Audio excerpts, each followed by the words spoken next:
Aloha, everyone. Thank you so much for joining us for the 10th session of our Hawaii Island Economic Development webinar series, Native Hawaiian Perspectives, in which we invite panelists to share the Mana'o talk story to serve as a catalyst for consideration and conversation throughout the broader community on multiple subjects, including those that can be difficult to discuss. We appreciate the panelists who have joined us for today's session: Native Hawaiian Perspectives. Native Hawaiians are moving out of state. What are the factors causing this? How can we remedy? And what will bring Native Hawaiians back home?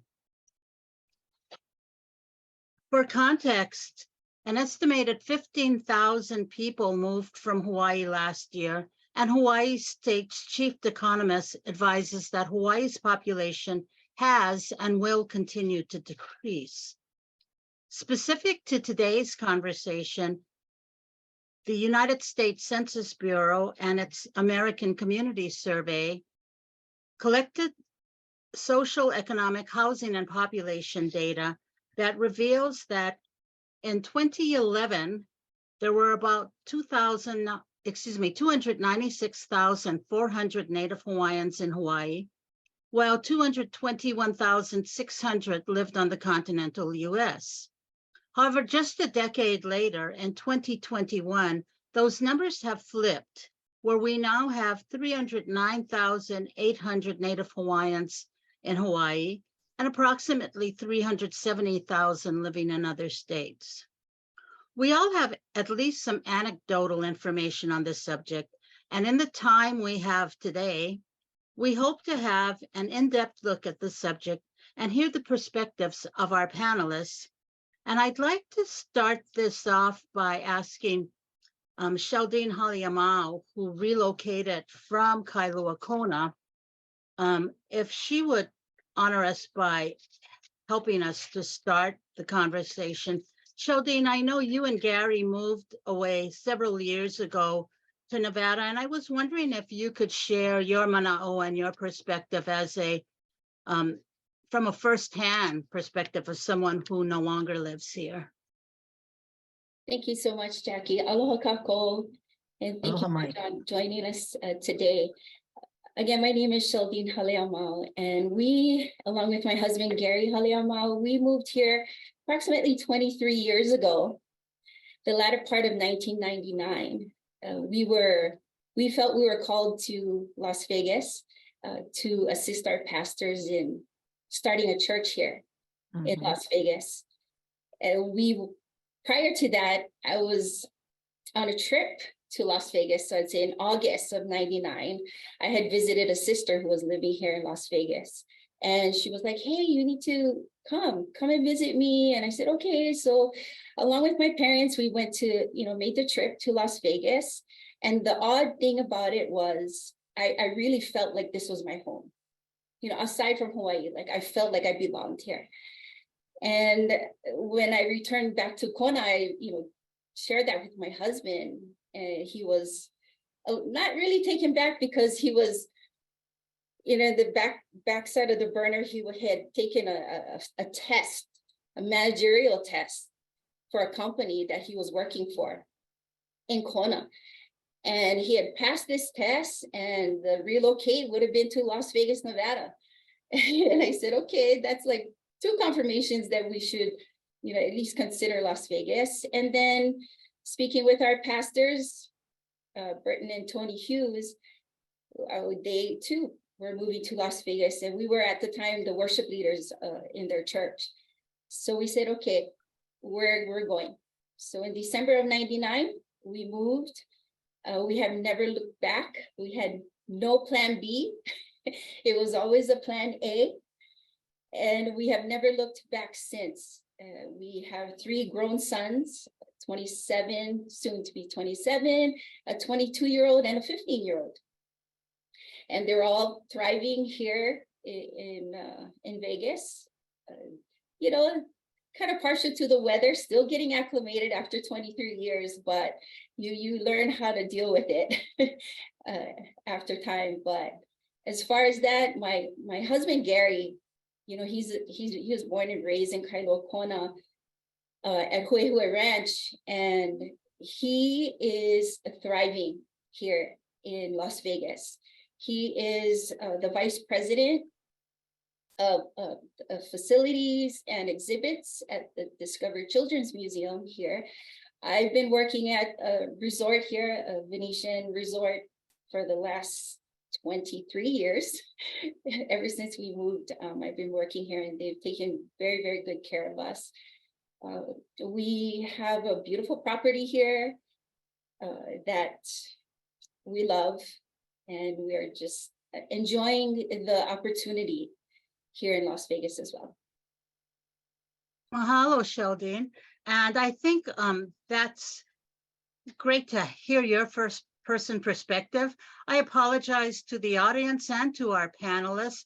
I forgot to introduce our panelists, so I'll have them introduce themselves as they speak. And for those of you who are participating in our audience today, I ask that you please read their bios so that we can maintain the time we have to continue our discussion.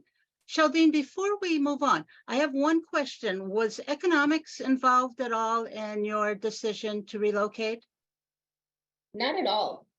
Not at all. We just knew that we needed to move to be here, to, you know, make a connection and make the connection with not only the people from Hawaii, but that lived here on the continent, but just to make that connection with, I say religion. It wasn't religion. It's just a relationship with Keapua. It was getting to know people here, really being a blessing in more ways than one to them, as well as they were to us, because we found a lot of Hawaiian people by blood living here in Las Vegas that had been living here for many years prior to us moving, and they are doing very well as well. But economics was not an issue.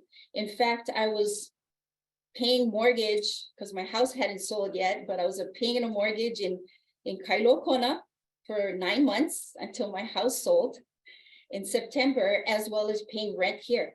And we were fine. You know, the Lord provided every means for us, spiritually, economically, and also, you know, we had a young son. He was just 3 at the time when we moved. So, you know, it was wonderful. It was a great opportunity for us, and still think of it as a great opportunity for us to be here. Great. Thank you for sharing your experience.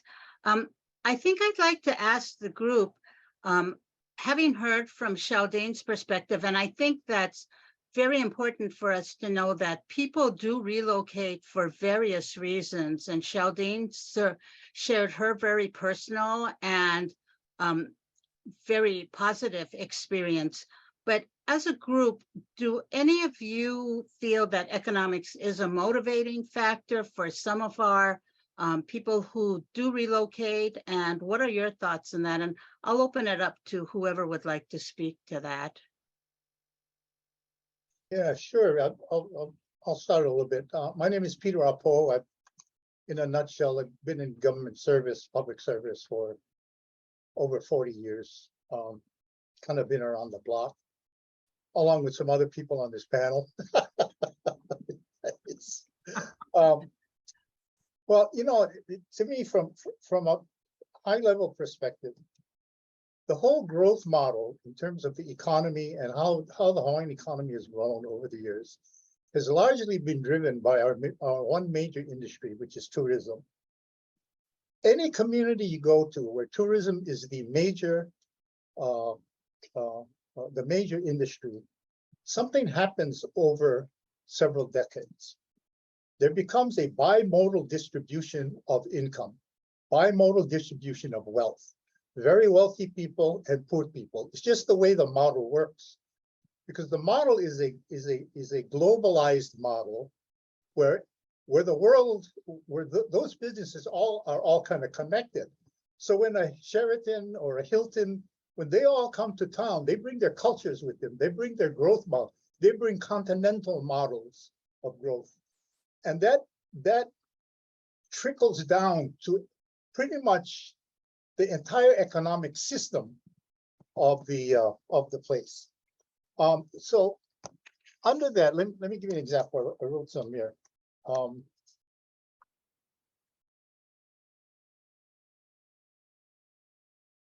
Top 10 job market opportunities, tourism-driven model. Security, maids, secondary school teachers, travel agents and clerks, dishwashers, waiters, bartenders, word processors, typists, bus drivers, and property managers.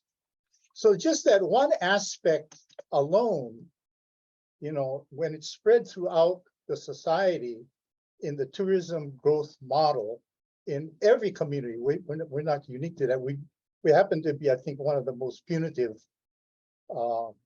wallet-driven models of tourism in the world here in Hawaii. And that triggers just about everything that happens. So that's one perspective, that I have. I'll let that go at that and let other people have a chance to start in. Mahalo. Does anyone else want to add to that? Go ahead, Mahina. Sure. Aloha nui kako and kupuna na makua na opio na alakai like ole ma keia Zoom, keia halawai Zoom. Aloha nui ya kako apau o wau o Mahina poi Paishon-Duarte noho wau ma mauka o holua loa. So, and thank you again to you, Jacqui, for your invitation. Just kind of for me, I've been reflecting on I'll just say for myself, the pain that I feel when I hear my neighbors, my friends, my own ohana, my former student, being in a situation where they feel like they are forced to move away. I'm a small business owner. I'm also volunteer on a lot of different things, like the Hawaii Tourism Authority Board and so forth. And I recently was invited to hold space and conversation for about 6 months for folks out Kohala side, and had 14 listening sessions, very diverse set of groups, multi-generational, some new residents that also have homes at Kukio, right? And then many whether it be long-time Japanese farmers, certainly Kanaka Maoli, and many others. And this is what I heard from them, particularly those of these places. Like, they can trace their ancestry and therefore their kuleana to these places. They are weeping. They are weeping that their own children, their own grandchildren cannot live in their own homeland. And so we've been having these conversations, and I've been having conversations in other places throughout our Pai'aina, and there's just these patterns that are coming up, general themes, and we know them. Cost of housing.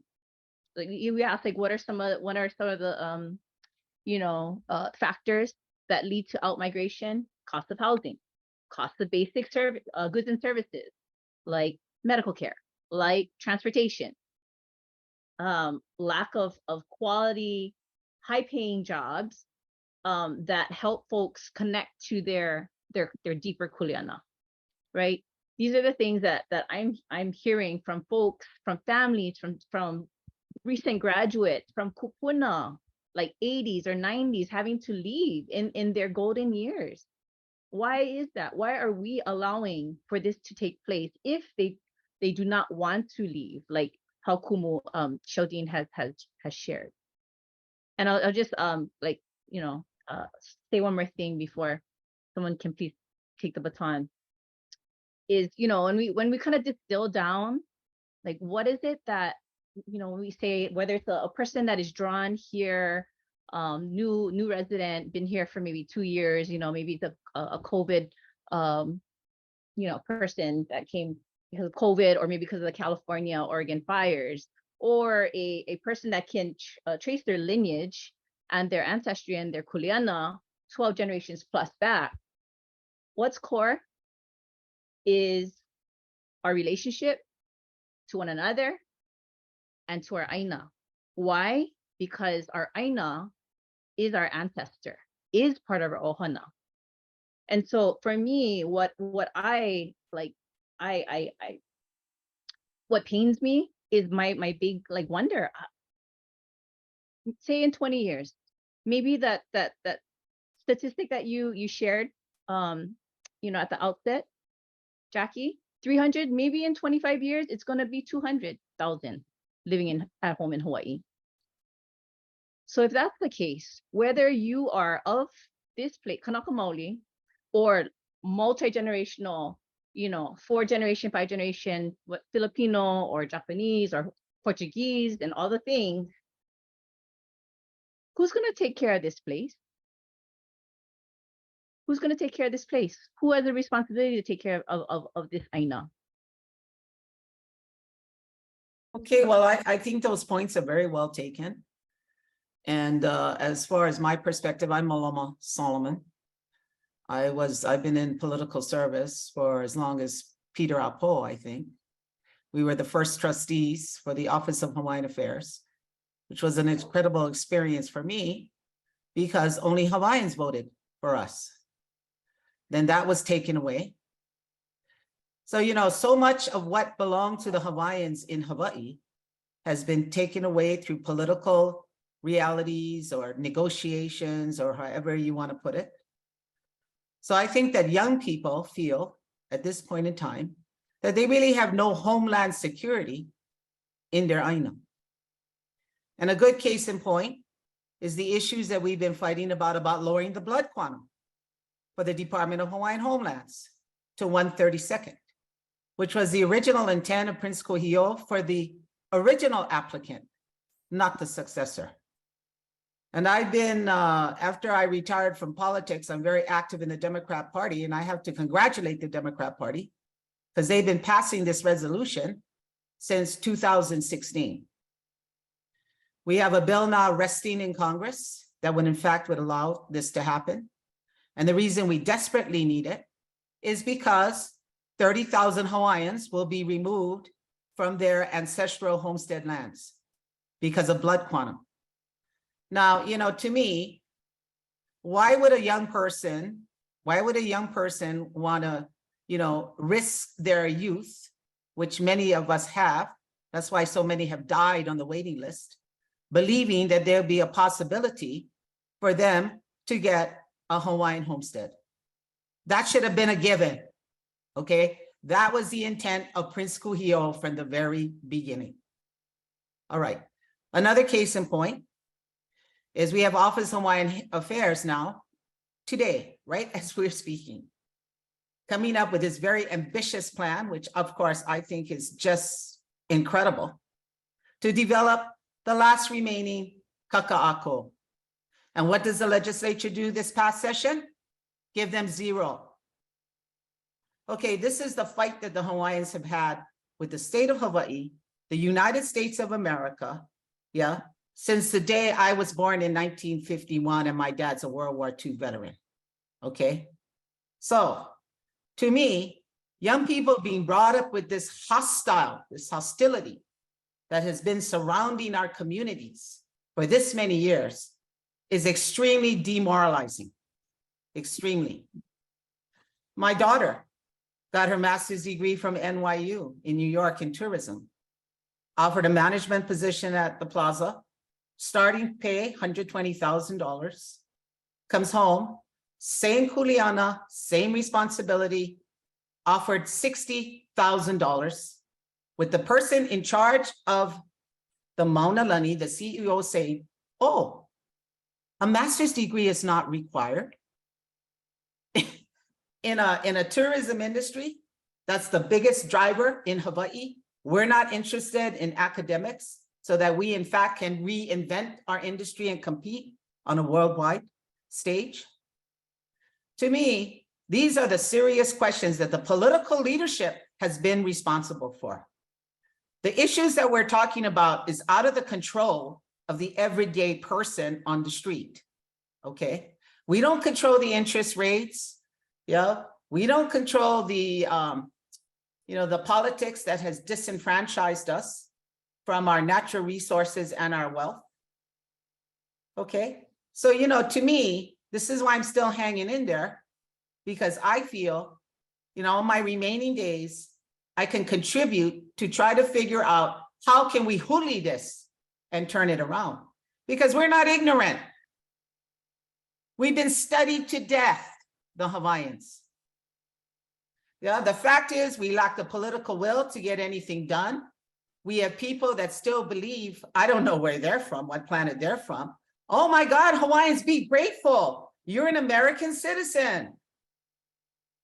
Well, you know what? That was done by contract, being an American citizen for Native peoples, yeah, in America. And when you have a contract, what does that mean? You have a seat at the table to determine your own destiny. You have the seat at the table for self-determination, which has been denied us for over 100 years. Why wouldn't our young people get disgusted? Why wouldn't they? Yeah. Mahalo. I think those are great points and Thank really you very will. much.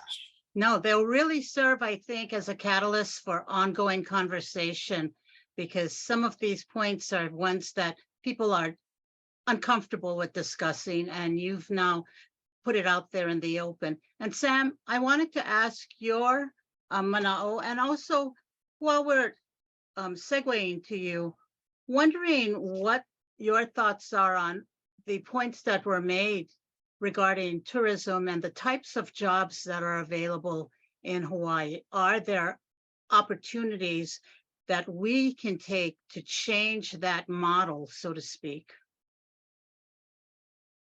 Mahalo, Jacqui. I just want to say thank you to everybody here, Malama, Mahina, Sheldeen, Peter. It's really an honor, and I'm very humbled to be here and to be invited to speak with all of you. I mean, I have great respect for everything you guys have all done.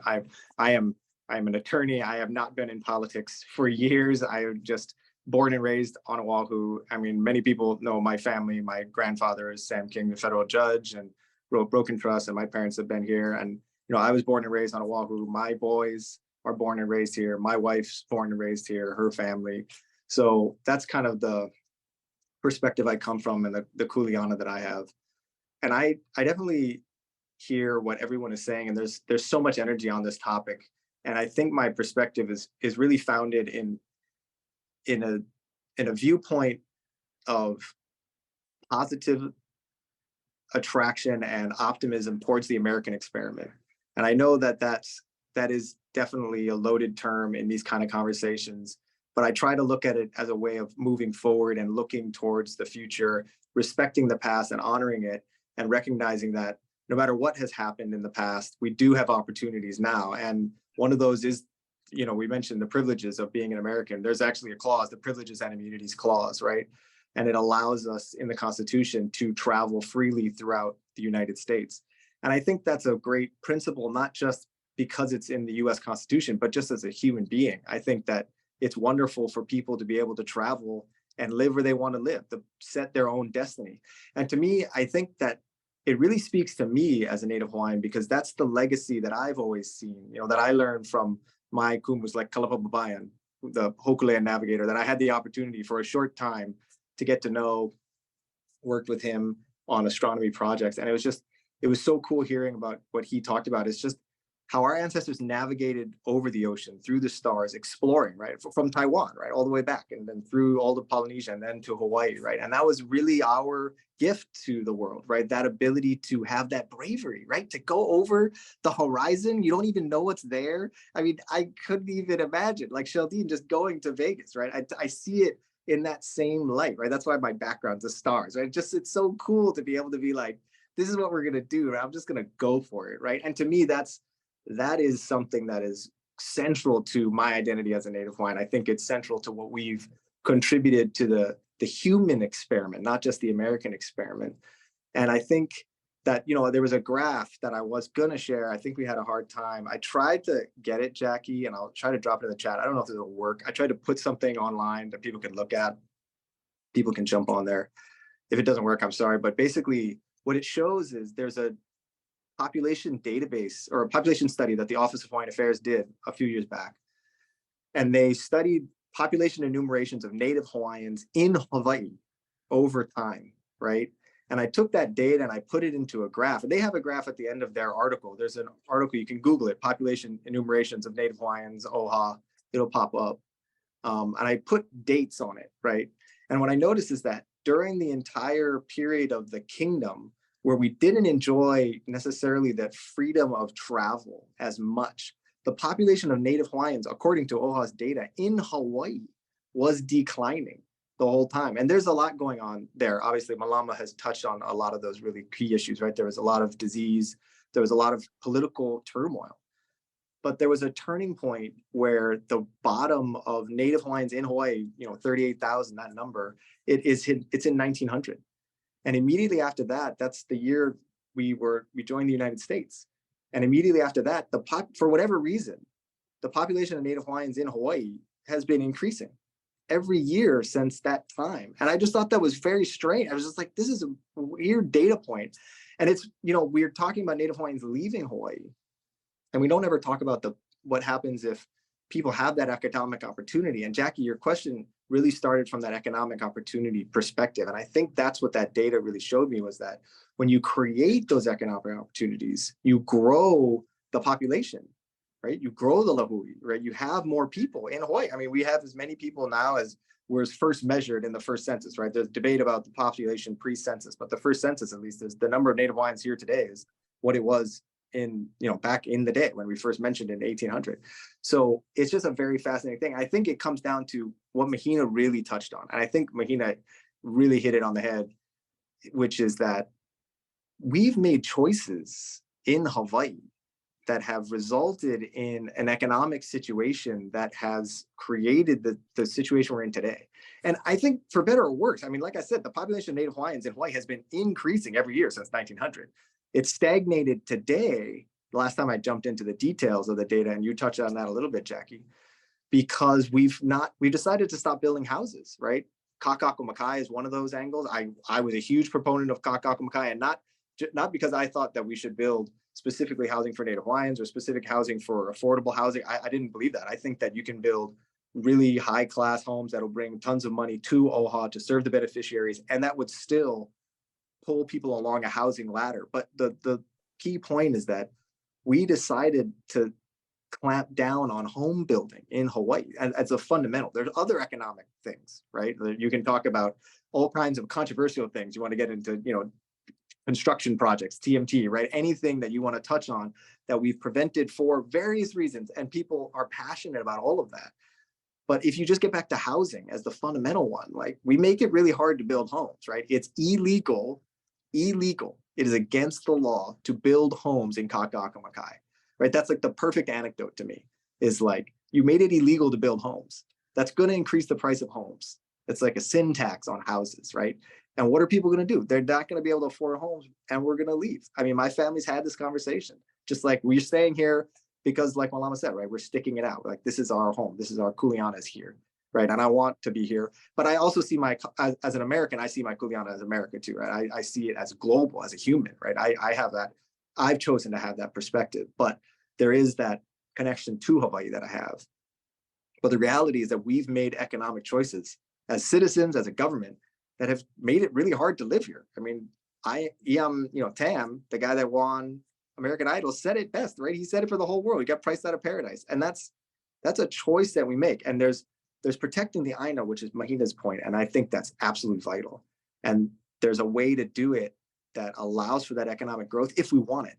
And that's really a key question that we're going to have to debate. It's like, do we want population growth or not? I don't think people have really put their finger on it, but I've had that conversation with people. They're like, we don't want people here, right? On the campaign trail, I ran for the Office of Hawaiian Affairs. I had the opportunity to run, and I met people on the campaign trail. They're like, they don't want people here. They want people to leave, right? I've talked to legislators who are like, we don't want to build homes, because if we build homes, the population might increase, which is what happened in the 60s and the 70s after the Democratic Party took power, right? What happened was the Democratic Party wanted houses for all the union members, right? That's land and power. That's in the introduction, right? They built houses, and then we had houses, and then the EIS law clamped down. So that's the question. Thank you so much, Sam. Mahalo.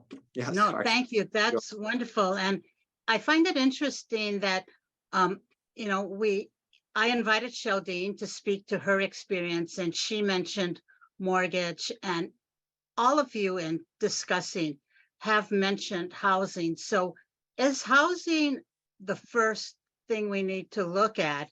And if housing is one of the first components that we need to look at, what can, and some of you have touched upon this already, but what can DHHL, OHA, the Ali'i Trust do? They're all entrusted with protecting and taking care of, I shouldn't say, I don't want it to sound like charity, but they're all entrusted with looking out after the best interests of Native Hawaiians. And so I'm wondering what your thoughts are with respect to this. I have a couple of thoughts. First of all, I think everything everybody said is true. The conditions, I mean, there's a whole bunch of reasons, but it's all connected, you know, it's all connected. Now, shifting the question to what can be done about it, and when you look at the Hawaiian community,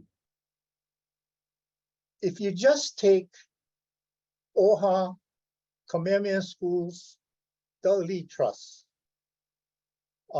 in terms of economic capacity, here's what you have. You have trillions of dollars in liquid assets and hundreds of thousands of acres of land in fee title. What is absent out of that huge treasure chest is leadership. You know, leadership that can bring us together as a nation. We don't function as a nation. We function, I know people hate the word tribe, but I mean, we are tribal. So trying to get us together is very, very difficult. OHA did make an attempt to create a dialogue, just a dialogue like this, to see what people thought. And well, first of all, you know, I do realize that each of those trusts has a specific mission. So I'm not saying the mission should change, but you could do something if they got together in the, you know, Kamehameha schools is education, you got health, you got this and that. So when OHA tried to bring on the first meeting, we were able to get the CEOs of each of the trusts together. The second meeting, they would send a representative. The third meeting will be somebody even lower in the until it finally just kind of dissipated, you know. If we could just get that kind of a dialogue going and come up with some kind of a plan to look at the growth model and address all of these issues as a nation, as, you know, not a technical, not a legal nation, but as a nation of thought. Thought leadership and strategic dialogue. Yeah, okay, number one, I think that the intent of the Hawaiian Trust had changed dramatically over the years. When they first were put together, if you read the original trust, yes, the intent were the Native Hawaiian people were the beneficiaries. But now, for example, Kamehameha schools, the school is the beneficiary. Yeah, not the students. Okay, Queens Hospital, same situation.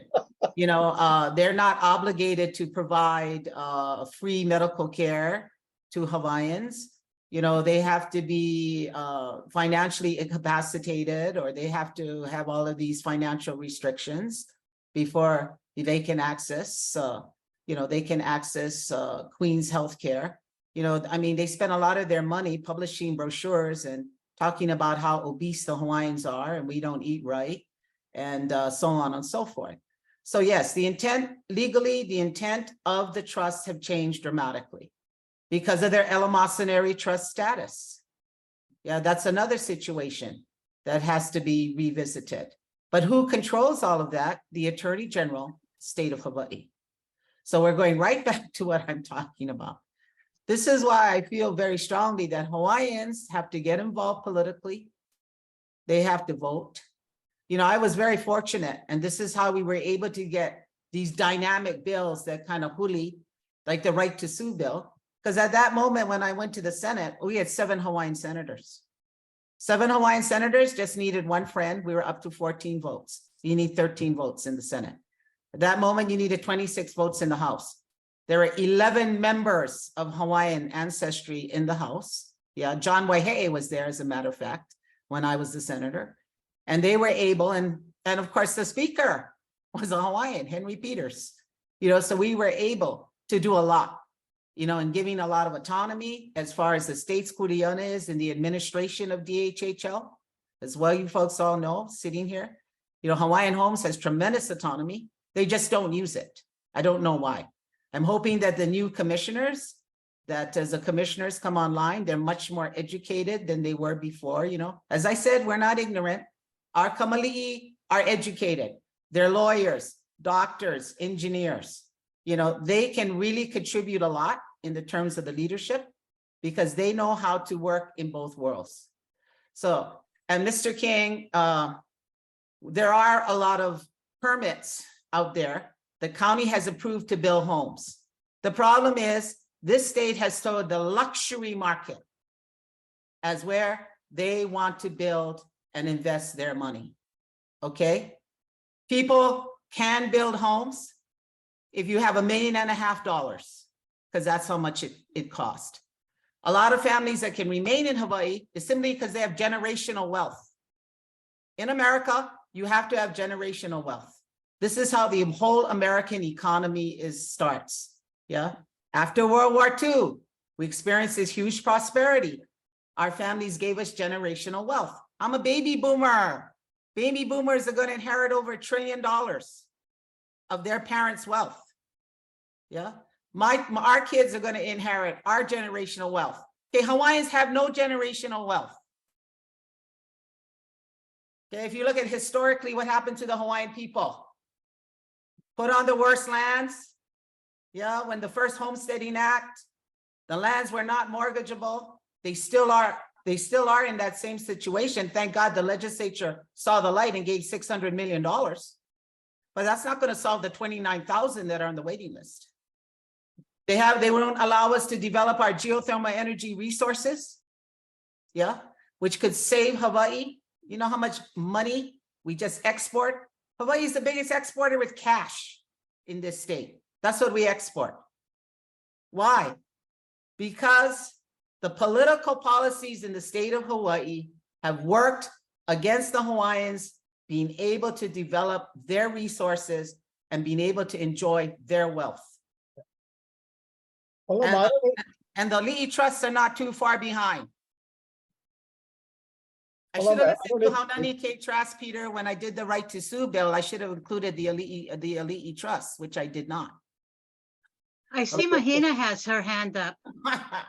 That's the irony of it all. I agree with all the points that you've made, and I would add, Hawaii is our biggest export is cash. I would also add to that. I would say our biggest export is our people, our talent, our expertise. Absolutely.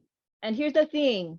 So just like maybe looking at this question from a different frame, one of my favorite questions to contemplate is what could be. Here's the thing: Hawaii is known as, especially around amongst natural resource managers and ecosystem specialists. Hawaii is the extinction capital of the world. Mm-hmm. Extinction capital of the world. We have so much flora and fauna that have that no longer exist. That was totally endemic to Hawaii, and yet we are one of the most premier research destination for the top universities all over the world. They all want to come here to study how our people, our indigenous systems work. Well, the irony of it all is we had this great bill in the Senate called Destination Management for our tourism industries that would empower the Hawaiians, the Office of Hawaiian Affairs, to become part of this, to start to manage destinations in terms of what you're saying, but put the Hawaiians in the leadership capacities to make those decisions. The bill couldn't even get out of the House. Okay, it's back to the corporate tourists, industries, global industries, controlling our whole tourism experience in Hawaii. And everything is free, and we can't even get a water line fixed to Hapuna Beach for the local kamainas to enjoy, let alone find a parking space for our kupuna to go swimming. 100%. But so what I want to say is that we need to build our economy based on welcome to America, right? Welcome to America. I don't live in So America. I live in Mahina, Hawaii. please continue. No. Just basically like we need you to love it? really focus on what's the carrying capacity, right? What is the carrying capacity? What is the energy capacity, the water capacity, sewage capacity, so that we can build high quality careers and jobs, and then an educational pipeline for which individuals, people, students can return, where they go to the continent, where they study internationally. We are thoughtfully creating housing for them to return to do their externships, to to be a part of a whole pipeline to return prosperity and health to our Aina. That's our responsibility. Number one. Yeah, I agree. But you know, in Kamuela, for example, where I live, the biggest players in the world are buying every piece of real estate they possibly can. You know, and why are they doing that? Why do you think they're doing that? Creating a luxury market. Only the state of Hawaii can use the hammer of its political will to do affordable housing, to create what you just talked about, and I agree, to be able to attract people home. Local people can't even get a professorship at the University of Hawaii with a PhD. You know, they're all over the world. So what we've done is that, you know, I mean, it's just, and you know, the border regions could do a lot about that. So these are the kinds of things, there's avenues. Got to get the Hawaiians politically involved, get them voting, right, Peter? Get them voting. Yeah, get them in those positions. So Peter, That's you the had thing. something to A add. democracy. Yeah, I wanted to hop on what Malama was talking about. Malama, I don't know if you remember, but during the period that you mentioned, there was like a 6-year period where legislature put together what they call the Hawaii State Plan. Absolutely, the The functional Hawaii State plans. Plan was dedicated to quality of life. All the Yes. issues were, okay? And Absolutely. you know what? It's a beautiful plan. All the right words went into place, all the right words, but then nothing happened. So Well, because we had to fight all maybe the we should go corporates. back We to had the fight all plan and the kind of take a corporates, look you at know? what the intention was and try to ramp up, you know? Yeah. So along those lines, again, I hear that, you know, we want to bring people the opportunity to choose. I hear choice, you know, can they choose to come home if that's their choice? You know, Sheldeen shared with us that her choice was to move away, but I know that if one of her 3 sons were to decide that they wanted to come home, she would want that opportunity and blessing to be there for them, to have that as a choice.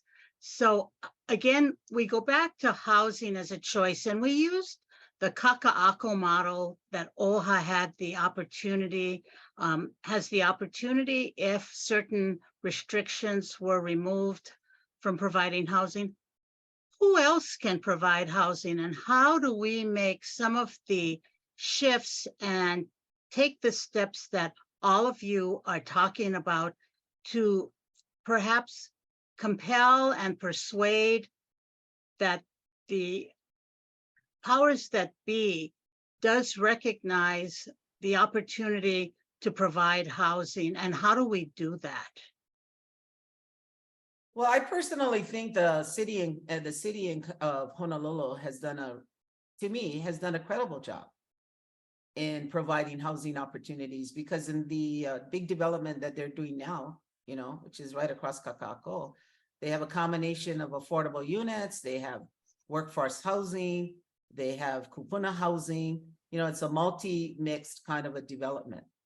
And, but, you know, the neighbor islands, number one, they're not, you know, they're not as aggressive as in thinking about, you know, building, going up, right? You know, we're still stuck with the single family homes, you know, those kinds of ideas, you know, apartment kind of living, condo. The only time the condos are really, that's the luxury market, that's on the Mauna Lani, on the Kohala Gold Coast. But I think that, you know, we need all of those possibilities to happen, because what happens in a mixed development is that the luxury, yeah, can support the affordable. You know, no developer is going to come in and build any project if they can't make some money off of it. I mean, why do it? It's just like, being in agriculture. You're not going to farm if you can't make money.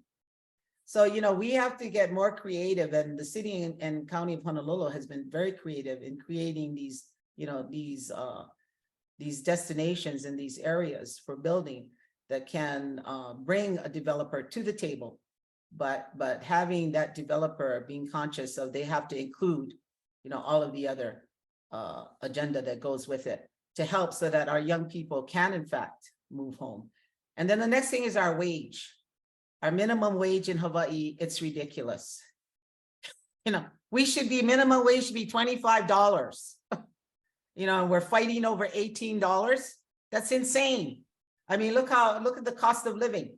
What young person is going to come home for that when I'm in Vegas? And I don't know, what is the minimum wage in Vegas now? How much can you make as a card dealer there or whatever it is? But $25.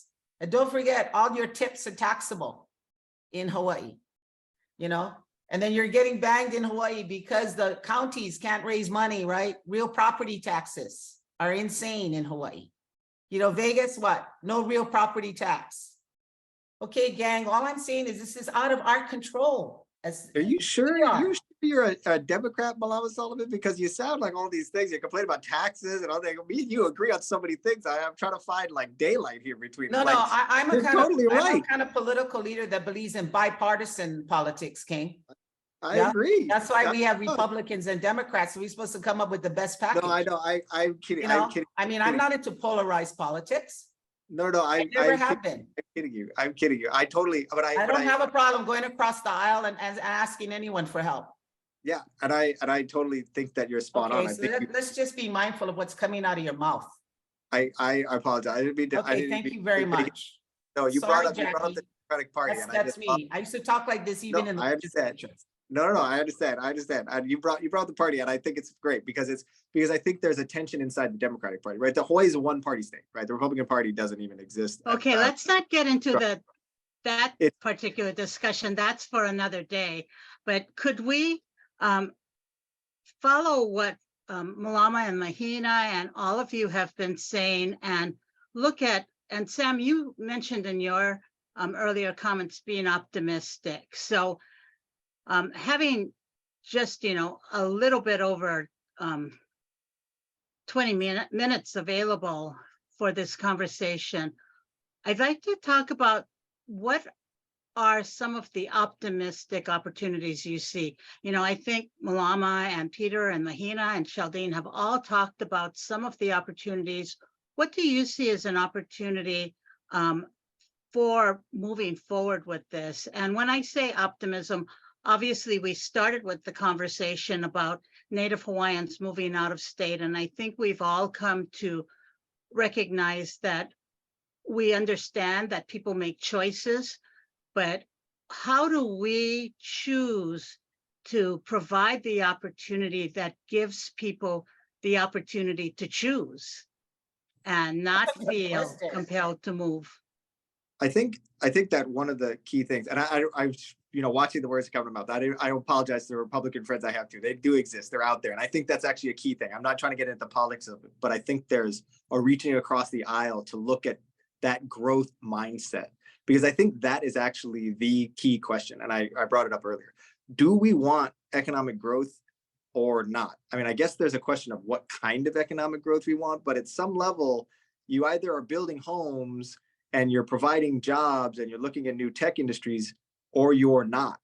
And there's a little bit of there's a black and white discussion about like, do you have a situation where you have, you know, laws that you're going to follow and do this, or is it going to always be something that any project that gets opposed is going to stop, or you have all these opportunities for people to sue and object? And I get all of those, that passion and protecting the environment is critical. There's a point at which we've gone too far.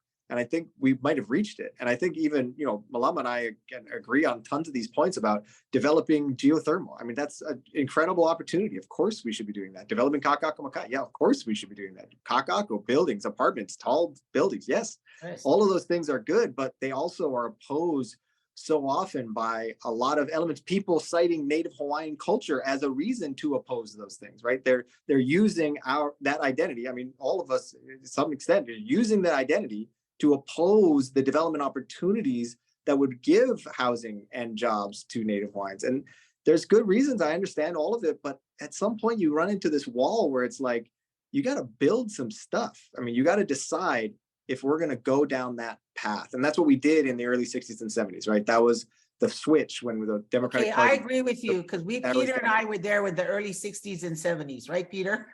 I agree with you. It's political will. That's right. Absolutely. I agree with you. And that's what Thank we're you so lacking now. much. So we're just at about 10 minutes, and I want to make sure that we give Sheldeen another opportunity, because Sheldeen, the mana'o you shared was a perspective that I don't think many people expected to hear. And so I so mahalo you for sharing that perspective, because that's what this program is all about, is the opportunity to share perspectives. And one of the questions, and I think that, you all can answer this, but Sheldeen, perhaps if you wouldn't mind sharing with us your mana'o before we have to close. What are your thoughts about the, and we all know this anecdotally, and some of us have experienced it, the so-called brain drain, where the very talents that Mahina described are being drained elsewhere. And even Malama talked about, her daughter having this phenomenal education and having to choose between somewhere else and opportunity, and here and a different opportunity.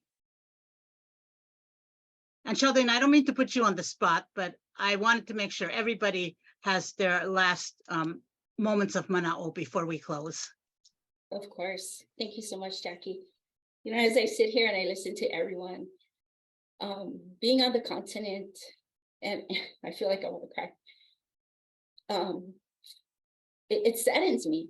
It saddens me that people are moving away. It saddens me that, for one, like Mahina said, we need stewardship. We need stewardship over our aina. I think that's the first place. Back to the days of Adam and Eve, it was always about land ownership. From the very, very beginning, it was about whose land is whose what is what. And we were given a very special place, Hawaii. And that's where I was born and raised, my husband as well. But one thing is the stewardship, despite our educational background, despite our, what would you call it, our degrees, we need to put all of that aside. And as Kanaka, to come into one body, one mind is where the strength is. To come into one spirit. Pilahi Paki, she was given wisdom, and her wisdom was that aloha is going to be the healer of every single hurt in this nation, not only in Hawaii, but all over the world. And for me, I look at myself as just being a beacon in this wild world. We are just one part of the puzzle. And there's people all over the world, China, Japan, Hawaiians that are there to making a difference wherever they are, because we are a steward over the earth, the whole entire earth. But nevertheless, first we need stewardship. We need to have one mind, one body. It doesn't matter what party we are, Democrat, Republican, we need to have one mind, because obviously, those who are higher in authority than us, they can't decide either. So, and we need to totally think of the people as a whole, as human beings living on this earth. Nevertheless, I enjoy living here in Las Vegas. We have our own garden. We make do with what we have. I have a little over a half an acre property that my sons grow vegetables. I have chickens to provide me food. My husband wants to grow sheep, to raise sheep here in my yard, but I think about all of these things. I think about my father-in-law, Karen Haeamau. He has a lot of wisdom, and he has been trying to protect our kupuna, our keiki since the very beginning. And he always says to me, girl, we need to maka'ala. We need to pay attention. Pay attention to what our kupuna are saying. They may be telling us something that we need to do. That one little nugget that will set us free. And we're not paying attention because of all the chaos that's going on around us. You know, we have to hone in on that. So thank you so much, Sheldeen. Thank you. No, thank you. Obviously, this is a very important topic for all of us, but as you just shared maka'ala, I do have to maka'ala the time, and I want to give each of you a few seconds to share your last words of mana'o. So why don't we start with Mahina and Malama, then Sam and Peter. You know, I spent a good 10 years caring for a 80-acre fish pond on Oahu. So I think in fish pond systems, I think in those systems.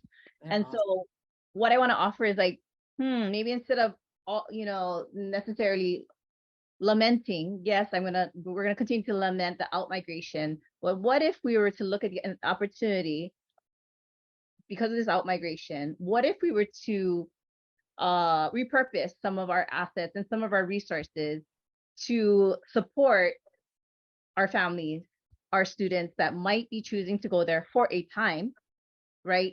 Help to build up their personal net worth and their skill set, and then make sure that we have a mechanism to redivert them, right? Bring them back into our larger ecosystem back home. So I think it's just another way that we can kind of reframe and think of strategically, how do we coordinate the resources and support this movement of not just out migration, but then the in migration back home. And also, last thing, Jacqui, and then I'll be done, is numbers. If we have more numbers on the continent, then how do we leverage those political numbers if they are voting and so forth? Oye Valeno, thank you again. Mahalo. Well, I just want to thank all the panelists. I'm totally optimistic as to our future. I think that we have a lot of young people out there that can have new ideas and that can take us to a different level. So, you know, I'm not giving up on our Hawaii. As a native Hawaiian, I've never seen Hawaii as a state. I've always seen it as my homeland. There's just no doubt about it. And I'm thinking that I loved your mana'o about aloha because it's all true. And I think that this is what Hawaii is noted for worldwide. And if we ever lose that feeling, you know, then we lose ourselves. And I want to thank you very much for everybody's point of views. I think they were excellent. And I'm very hopeful, very, very hopeful that Hawaii will huli and they will see the state will see its way clear so that we can imua all together. Yeah, and have a beautiful life here in our beloved Hawaii. Mahalo nui. Sam and Peter, in the 1 minute we have left, I'm going to give you 30 seconds each to wrap it up. I say ditto to everybody here. Mahalo, Jacqui, and the panelists. It's really an honor to be here. And Sheldeen, I really want to touch on you and reiterate what Malama said about the inspiration of your journey, you know, your aloha spirit. And I really do think that one of our exports is our people. And I think actually our greatest export is aloha. It's the aloha spirit. And I don't think anybody that goes away from Hawaii ever loses Hawaii. I think we're here and we're here watching you and we're amazed and you can come back anytime. And we love you. I ditto everybody. There's a great discussion. I'll just leave with the thought, you know, I think it's going to require extraordinary leadership, but it is within our reach and the resources are there. Leadership. Ikino. Yep, and some of those leaders are here on this call today. Mahalo to all of you. And for those of you who are curious, this is recorded and you will be receiving a link to see this online through our video stream, through our YouTube channel, I should say. And every month we have thousands of people who come from across the world to look at it. So the message of aloha will be shared along with the mana'o that you all shared so graciously with us today. With that, aloha, and we ask you to please look forward to our next Native Hawaiian Perspectives. Thank you all so much. Aloha. Mahalo. Aloha. Aloha.